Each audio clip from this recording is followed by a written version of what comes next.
Pernahkah kamu merasa tersesat, berjalan berputar-putar di tempat yang sama, padahal rasanya sudah sangat hafal dengan jalannya? Atau mungkin kamu pernah mendengar cerita dari kokik nenik tentang orang yang hilang di hutan dan baru ditemukan berhari-hari kemudian dalam keadaan linglung? Di tanah Jawa, fenomena aneh ini seringkali dikaitkan dengan satu nama yang penuh misteri. Oyot Mimang. Selamat datang kembali di kanal Kang Syafi. Hari ini, kita akan menelusuri jejak salah satu legenda paling menarik dari khazanah budaya Jawa. Bukan sekadar akar biasa. Oyot Mimang dipercaya memiliki kekuatan gaib yang bisa membuat siapapun yang melangkahi atau menyentuhnya kehilangan arah, terjebak dalam labirin tak kasat mata. Tapi, apa sebenarnya Oyot Mimang itu? Apakah ini hanya mitos belaka?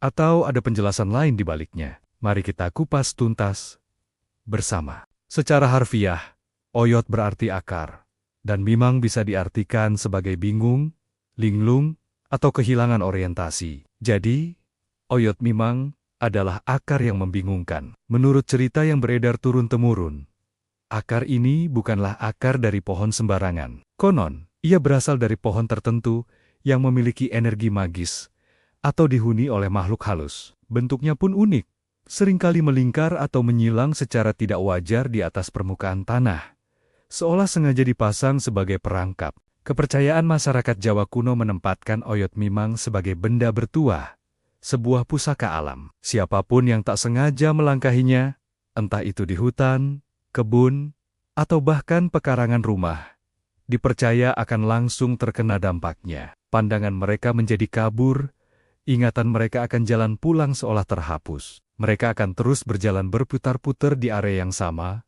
merasa sudah berjalan jauh, padahal sebenarnya hanya beberapa meter dari tempat semula. Fenomena ini sering disebut kepanjingan atau kena tulah Oyot Mimang. Mengerikan bukan? Bayangkan saja, kamu berada di tempat yang familiar, tapi tiba-tiba semua terasa asing. Jalan setapak yang biasa kamu lewati seolah lenyap, digantikan oleh pemandangan yang terus berulang. Dalam beberapa cerita, korban Oyot Mimang bahkan merasa seperti masuk ke dimensi lain, melihat perkampungan gaib atau pasar ramai yang tak pernah ada sebelumnya. Mereka baru bisa sadar dan menemukan jalan kembali setelah ada orang lain yang menemukan mereka, atau setelah kekuatan gaib dari akar itu melemah, yang konon bisa terjadi setelah matahari terbenam atau terbit.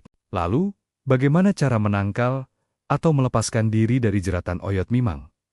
Para tetua punya beberapa tips unik. Salah satu yang paling populer adalah dengan membalik pakaian yang sedang dikenakan. Misalnya, baju yang dipakai di balik bagian dalam menjadi di luar. Logikanya, tindakan terbalik ini dipercaya bisa membalikkan atau membatalkan sihir yang membuat kita tersesat. Cara lain adalah dengan berjalan mundur beberapa langkah, menjauhi area di mana kita mulai merasa bingung. Ada juga yang menyarankan untuk berjongkok dan melihat ke tanah melalui celah di antara kedua kaki. Katanya, cara ini bisa mematahkan ilusi dan memperlihatkan jalan yang sebenarnya. Tentu saja, kita hidup di zaman modern, di mana sains bisa memberikan penjelasan logis untuk banyak hal. Dari sudut pandang ilmiah, fenomena tersesat dan berjalan berputar-putar sebenarnya bisa dijelaskan ketika manusia kehilangan titik acuan visual yang jelas, seperti di tengah hutan lebat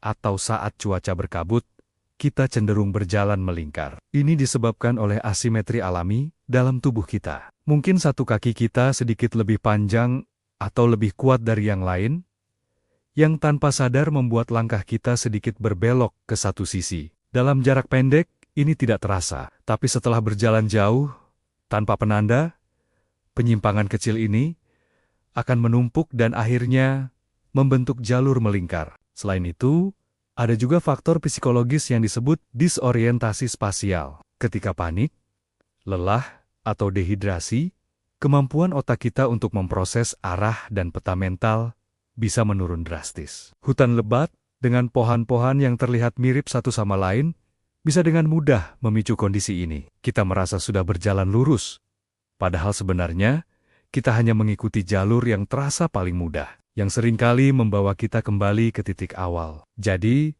Oyot Mimang bisa jadi merupakan cara masyarakat zaman dulu untuk mempersonifikasikan dan menjelaskan fenomena alam dan psikologis yang sulit mereka pahami pada masanya. Namun, menariknya, Oyot Mimang tidak selamanya dipandang negatif. Dalam dunia spiritual dan supranatural Jawa, Oyot Mimang justru diburu sebagai jimat atau pusaka yang sangat kuat. Di tangan orang yang mengerti, akar ini dipercaya bisa dialihfungsikan, bukan lagi untuk membuat orang tersesat, tapi justru sebaliknya, sebagai sarana pengasihan atau pelet. Filosofinya dibalik. Jika akar ini bisa membuat orang linglung dan tak tahu arah hingga terus-menerus kembali ke satu titik, maka energi yang sama bisa digunakan untuk membuat target atau lawan jenis menjadi linglung karena cinta, pikirannya hanya tertuju pada si pemilik jimat dan tidak bisa berpaling ke lain hati. Para pemburu benda-benda pusaka seringkali melakukan ritual khusus di tempat-tempat yang dianggap angker untuk bisa menemukan Oyot Mimang. Mereka percaya tidak semua orang bisa melihatnya. Hanya mereka yang memiliki mata batin atau mendapat wangsit yang bisa menemukan akar bertuah ini. Tentu saja, ini masuk ke dalam ranah kepercayaan yang sulit dibuktikan secara ilmiah, namun tetap menjadi bagian yang tak terpisahkan dari kekayaan budaya spiritual di Nusantara. Jadi, Oyot Mimang adalah sebuah konsep yang sangat kaya makna. Di satu sisi, ia adalah peringatan dari para leluhur agar kita selalu waspada dan menghormati alam saat berada di tempat asing. Jangan sembarangan melangkah atau merusak lingkungan, karena bisa jadi ada penjaga tak kasat mata di sana. Ini adalah bentuk kearifan lokal untuk menjaga keselarasan antara manusia dan alam. Di sisi lain, ia menjadi simbol kekuatan gaib yang bisa membingungkan pikiran, sebuah metafora untuk berbagai hal dalam hidup yang bisa membuat kita kehilangan arah.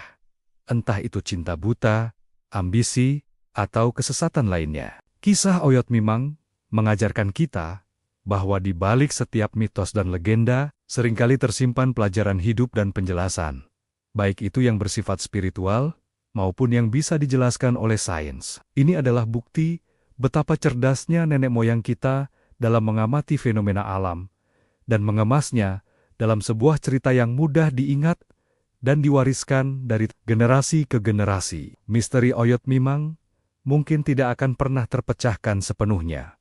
Dan justru disitulah letak pesonanya. Ia akan terus hidup dalam cerita-cerita pengantar tidur, dalam obrolan di warung kopi, dan dalam benak kita setiap kali kita merasa sedikit kehilangan arah. Bagaimana menurut kalian? Apakah kamu pernah punya pengalaman pribadi atau mendengar cerita tentang Oyot Mimang di daerahmu? Bagikan ceritamu di kolom komentar ya. Saya sangat penasaran, ingin membacanya. Jangan lupa untuk menekan tombol like jika kamu suka dengan video ini, dan subscribe agar tidak ketinggalan penelusuran misteri dan budaya lainnya dari kami. Terima kasih sudah menonton, tetaplah penasaran, dan sampai jumpa di video berikutnya.